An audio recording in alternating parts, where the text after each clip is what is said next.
mhuri yeZimbabwe vachiri kundibata kumatima nenyika kwese kwese kwamuri achiremba chematare ndauya navo mumadzibaba magirazi apa South Africa apo nyasha pamusoro penyasha vanogona mutumwa kusunungura pakasungwa vanogona madzibaba magirazi chiremba chematare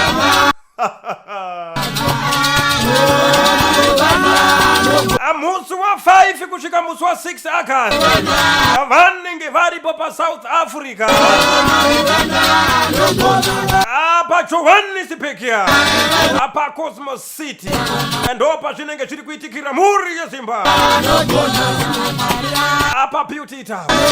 hakusi kudainzirwa anodaira handeiti ndosangana nachiremba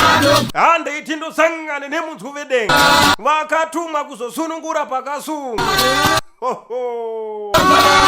madzibaba magirazi paSouth Africa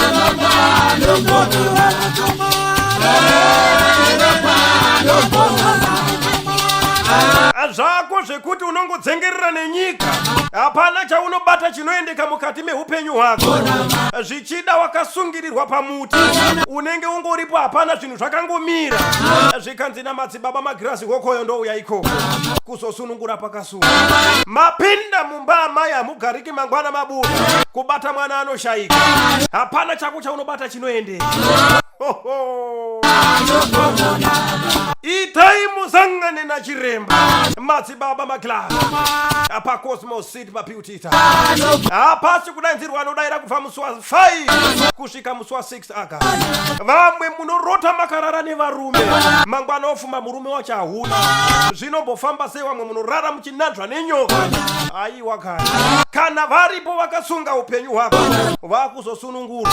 namadzibaba magirazi chiremba chematare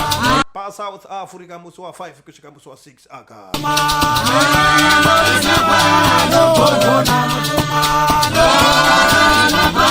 korumuka ine matambudziko nawo pamberi pemuranda vamwari muranda vamwari ndauya nedambudziko ravo ndibatsirei zvangu zviendeka madzibaba magirazi paSouth Africa paCosmos City akubva musi wa 5 kusvika musi wa 6 August akupona kwemunhu mutema bata wakadaro